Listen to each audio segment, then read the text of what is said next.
Wuhan China. Nobody even know who it was 2 years ago. Now we're talking about what we can learn from the people of Wuhan. What could we be learning? What should we be learning? It's a really interesting story. You know, if you think back to when COVID started, what happened? We heard about it coming out of China. We heard all these sensationalized stories. I don't know if you remember. People dying. They called it a Wuhan pneumonia, I think, initially. It was really creating these very severe, strange symptoms in people there in China. And they started letting the rest of the world know. And there was these supposed leaked videos. And then there was the hospital they built in like 2 days. There's all this crazy stuff going on. Really almost unbelievable in a lot of ways to this day. But that's not really what I want to talk about. You've already been through all that and already know all that. What I want to talk about for a second is the people in Wuhan. We never even heard of Wuhan before. It was amazing to me. A city, I think, several times bigger than New York City, if I'm not mistaken. And most people had never even heard of it. What about the people there? What were they doing during all this? Well, the Chinese took this policy, this zero tolerance policy to COVID. Not really sure what that means. Australia followed suit. Certainly the CDC guidelines seem to be mirroring that, as did a lot of other countries. Not all of them. And some of them are now pushing back on all that. Britain casting away all these requirements. Supreme Court here shooting down different things. I don't know what's going to happen in Australia and China. Maybe they're just going to go on like this forever. Kind of freaky to think, really. So the government of China, in response to the COVID virus and the impact of that, decides that they're going to do these draconian lockdown measures, which, at least as far as I know, has never happened before in world history, that people on such a mass scale locked down, forced to remain inside their homes. Almost seemed like it was a test run for something else in a way. Nonetheless, the story is the government in China, to protect the world and certainly its own citizens, enacted these crazy measures and forced people to stay inside their homes as a way to deal with the virus. Now, out of this story came two very important lessons that I can perfectly illustrate for you using this story as a backdrop. Number one, unintended consequences, something that government never really seems to learn, never really seems to understand. Let me use this story to illustrate it because it's a perfect matchup for what's going on with COVID. I think it was in Vietnam, but it doesn't really matter. It could have been somewhere else. There was a problem with snakes, cobra snakes, if I'm not mistaken, some type of venomous snake, and they were being overrun. Having this huge problem. Imagine how scary. You wake up, you don't know if there's going to be a snake in the house. It's going to bite you. It's going to bite your child.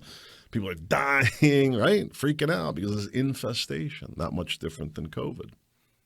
So the government in Vietnam, they said, well, we got to take a pretty big approach to this. We got to get rid of this problem. It's making everybody crazy.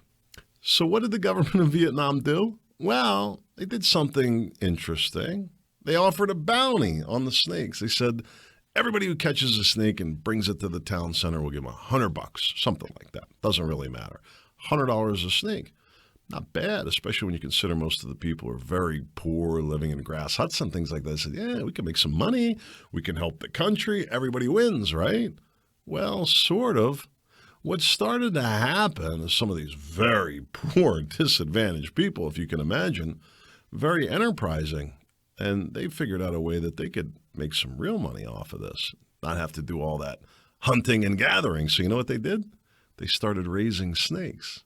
They raised so many snakes, and they're turning them in. They're getting $100 for them. But you know what happened as a result? The snake population actually went up.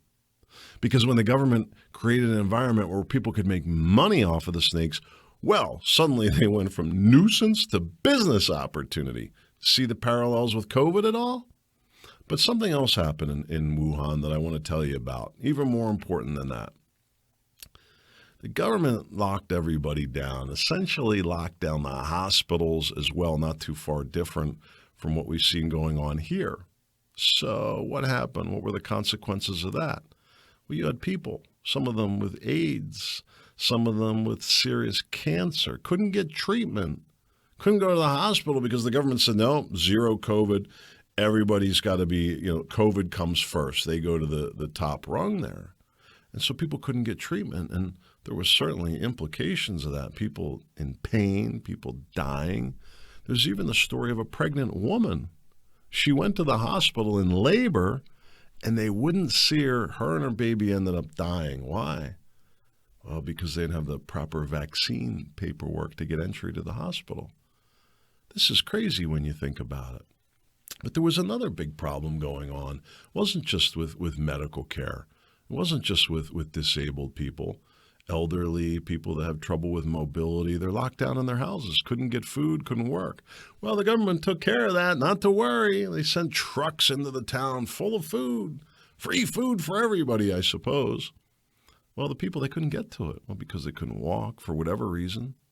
So what happened? What happened to those poor people? People that needed medical care, the people that couldn't get food for themselves? What did the government do? Nothing. The government didn't do anything. Well, why didn't all those people die? Well, let me tell you why they didn't die. Because the good people of Wuhan stepped up to help. They formed this crazy volunteer network to go around, and then they ran into another set of problems.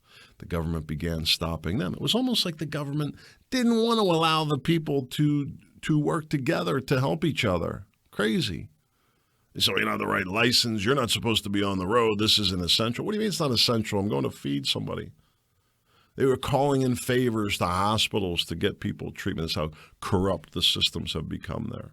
Not open to everybody, not a first come, first served basis, but rather controlled by the government, controlled by a political bureaucracy. And people were literally dying as a result of that, not from the COVID. So what's the point of all this? Well, as Thomas Paine says in Common Sense, and if you'd like to read it, I recommend the Modern English version. You can get it on my website at ChristopherScottShow.com. But there was two important things that Thomas Paine said. Number one, he said that government will always grow to the point that it becomes unbearable. I think we're pretty close to being there, certainly in Wuhan, and we're not far behind. But the second thing that he said was that government represents everything wrong with people and society represents everything good with people. What did he mean by that? Well, government is formed to create rules to keep everybody on the same playing field. If everybody could mutually agree and get along and cooperate, we wouldn't need a government or laws. Everybody would just naturally get along. But there's always going to be some that don't want to go along with the program, whatever it is, and are creating problems for other people. And in order to preserve safety and security, we need a government. But it really represents everything that's bad about people. That's why we have a government. You would need contracts if people always kept their word, for example. It's the same kind of situation. If everybody did what was right and fair and agreeable, we wouldn't need any laws or government. But not everybody operates like that, and we do need a government. But society represents everything good about people. And I'll say this, there's never been any innovation to come out of government. There's never been any mass new invention to come out of government. There's never been any change that's been positive that came out of government. Everything good has always come from the people, always come from society. So what does that mean? What does that mean to us today? What do we need to do? What needs to change? Well, it's very simple.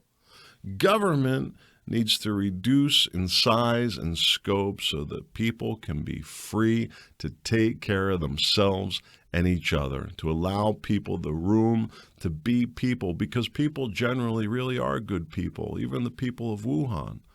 Good people in Wuhan doing the right thing. You never hear about it in the news. Why not? Government doesn't want you to hear about that. Government doesn't want you to hear how powerful the people really are. Think about it. Make it a great day.